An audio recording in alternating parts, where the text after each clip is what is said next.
Do you know who my favorite mid-70s English pop singer is? With a very soft and mature voice, only from the mid-70s, including 1975 and 1977. Can you guess who this male pop singer is that used to be with the Mindbenders and then 10cc? You guessed it, it's Eric Stewart, the guy with a soft and mature voice that fits the way he looks. Do you know why I like about him only from 1975 and 1977? Which I know he's the best pop singer in the world? Because of his soft voice, in which he crooned on my favorite pop songs, I'm Not in Love, mainly all about neglect, and two other songs mainly all about love entitled The Things We Do for Love and People in Love. I like it when he was younger back in the days and able to see things well. But I hate it when he became a blind man wearing the dark shades, unable to see anything after he got into a 1979 car accident.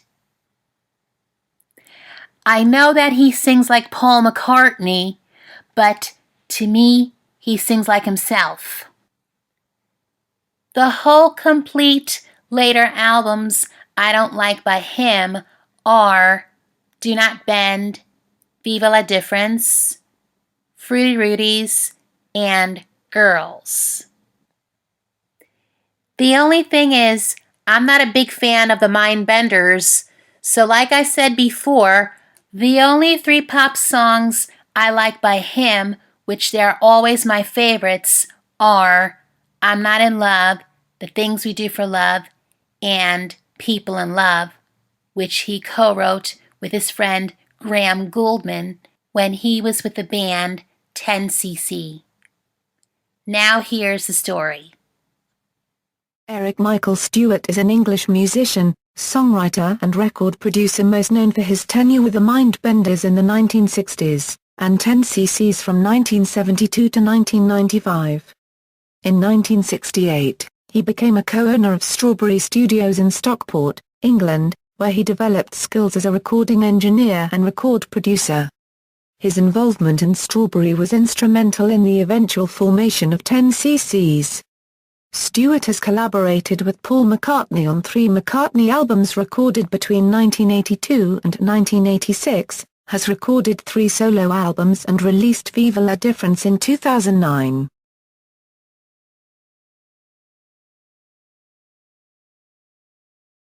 Stewart was invited to join local band Jerry Lee and the Staggerlees, which after a year changed its name to the Emperors of Rhythm. Stewart remained with the band for 2 years and was at the Oasis Club in Manchester in early 1963 on the evening that Wayne Fontana had an audition with a record company representative. Wayne Fontana's drummer and guitarist did not turn up for the audition and Wayne asked Eric and drummer Rick Rothwell if they would sit in for the audition. After a few minutes rehearsal, the quartet played 3 well-known songs of the time. Wayne Fontana was offered a record deal on condition that the musicians who played at the audition formed the band. Wayne Fontana's band was called the Jets, but due to an existing band using the name, an alternative name had to be sought. It was decided that the band would take the name The Mindbenders, which was the name of a film on release at the time. Wayne Fontana and The Mindbenders then came into being. The band initially played rhythm and blues. Stewart, Fontana and bassist Bob Lang co-wrote Since You've Been Gone, the B-side of the band's 6th single The Game of Love, which hit number 2 in the UK and number 1 in the US. Stewart and Fontana also shared the songwriting credit on Long Time Comin', the B-side of It's Just a Little Bit Too Late. The band toured the US with Herman's Hermits in July and August 1965, producing Wild Scene. Stewart compared with Beatlemania. The hotels we stayed in were under constant guard by security people and there were always girls waiting outside in the hundreds, he recalled. They were always yanking off my glasses and pulling out tufts of hair, which was very, very painful. The Mindbenders split with Fontana in late 1965. They had a UK number 2 hit with A Groovy Kind of Love in early 1966 with Stewart on vocals. They reached the top 20 later that year with Ashes to Ashes. Stewart, who was devoting more time to songwriting, became disenchanted with the Mindbenders towards the end of its existence, realizing the material they were playing was drifting further from the music for which they had gained chart success. Because of the sort of records we'd had, everyone thought of us as a sort of ballads group, but we really weren't like that at all. I think we were probably the first of the three-piece heavy groups but the sort of music we preferred to play was totally unacceptable to the sort of people who were prepared to book the Mindbenders, he said. The band came to an ignominious end. There were some pretty horrid gigs, he said. One night we were booked to appear at a working men's club in Cardiff, and when we arrived there we found that the posters outside the club said that starring that night was some Welsh tenor plus support group which meant us. That really choked me, the fact that we'd reached the stage where they didn't even bother to put our names up on the posters. The band accepted a booking playing cabaret shows for a week, wearing white suits and red silk shirts and telling jokes between the songs. After one particularly disastrous gig, the band argued and Stewart angrily declared the Mindbenders were finished. He dropped the other members off at their homes after the gig and said, "That was the end of the Mindbenders. We never saw each other again after that."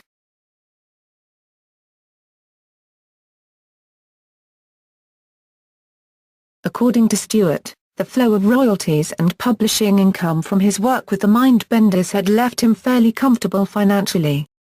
In July 1968 he was invited by former Billy J. Kramer and the Dakotas road manager Peter Tattersall to become an investor in Inner City Studios, a small recording studio located above a music shop in Stockport.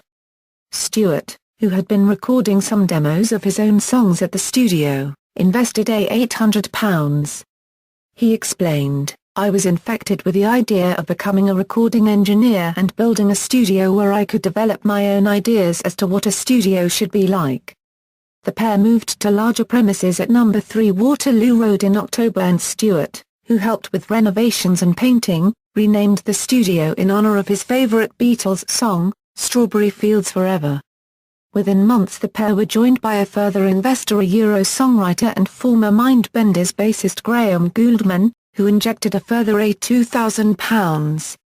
In mid-1969 Stewart and Gouldman began working with two other musicians, Lol Creme and Kevin Godley, on a project rock manager and entrepreneur Giorgio Gomelsky was developing for his Marmalade Records label. Gomelsky was impressed with songs Godley and Creme had written and was planning to market them as a duo. Stewart was invited to play lead guitar at one session, and he and Gouldman soon began offering the pair regular session work at Strawberry. In December 1969 a deal was struck with U.S. producers Jerry Casnetz and Jeff Katz of Super K Productions to book the studio solidly for 3 months to record bubblegum songs, using the talents of Gouldman, Stewart, Godley and Creme. The income from the period of intense sessions allowed the owners to buy more equipment to turn it into a real studio.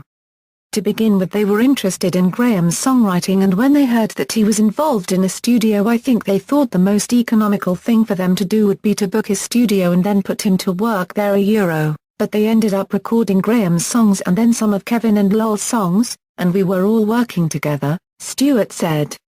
The trio of Stewart, Godley and Creme produced a song, Neanderthal Man, which was released in June 1970 by Philips Records under the name of Hot Legs.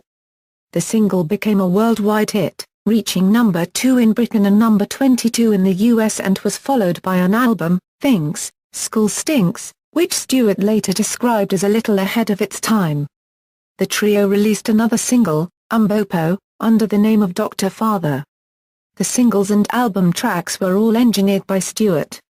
Hot Legs embarked on a British tour supporting the Moody Blues in October 1970, with Gouldman playing bass. The tour was aborted after 5 nights when Moody Blues bassist and singer John Lodge became ill.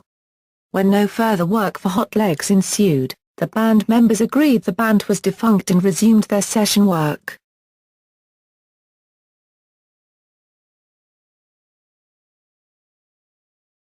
In early 1972, American singer Neil Sedaka began recording his solitaire album at Strawberry Studios, using Stewart as recording engineer and Gouldman, Godley and Creme as his backing band. The album's success galvanized the four musicians to work on their own material and release it as a band. They recorded a Stewart-Gouldman song, Waterfall, and Stewart took a demo of it to the Apple Records cutting room in London, where Sedaka's album was being mastered, hoping Apple would release it. Months later, Apple wrote back to reject the song, saying it lacked commercial appeal. By then they had recorded another song, Godley and Creme's Donna, and realized the song had something. Stewart phoned entrepreneur and producer Jonathan King, whom he had known since the Mindbenders days, and invited him to hear it. King was excited about the song, sensing a potential hit, and signed the band to his UK records label, naming them 10cc's. The song, released weeks later in August 1972, became a UK number 2. The first of the band's albums, 10cc's, contained 4 songs co-written by Stewart with various band members.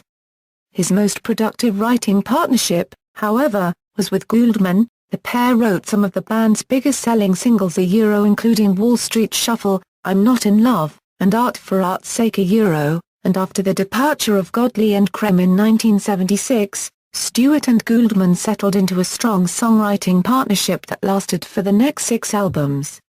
By Mirror Mirror, the team had dissolved as tensions between the pair grew. The album was an amalgam of solo material by Gouldman and Stewart, written and recorded separately, and was the final one for 10cc's. The band suffered a major setback in 1979 when Stewart was seriously injured in a car crash. He told the BBC, "It flattened me completely. I damaged my left ear, I damaged my eye very badly. I couldn't go near music. I couldn't go near anything loud, and I love music and motor racing. I had to stay away from both things for a long time, for about 6 months. And the momentum of this big machine that we'd had rolling slowed and slowed and slowed. And on the music scene, the punk thing had come in a big way. The Sex Pistols, The Clash, lots of things like that. So by the time I was fit again to play, I think we'd just missed the bus. It had gone. And whatever we did after that, we got a few tickles here and there, and we could continue touring forever on the strength of the past hits, but it didn't feel right again. We just didn't have that public with us."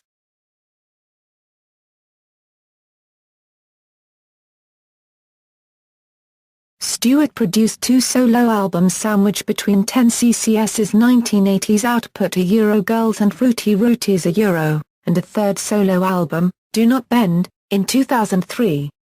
Since 1975 he has also engineered and/or produced albums by Justin Hayward and John Lodge, Neil Sedaka, Sad Kafar Copyright and Aknether Far Currency LTSKOG.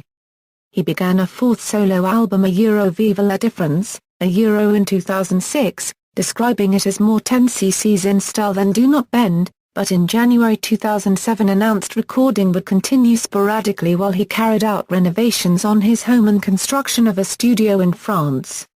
His online store was subsequently closed, with an announcement made that the album would be released in January 2009, which duly came about.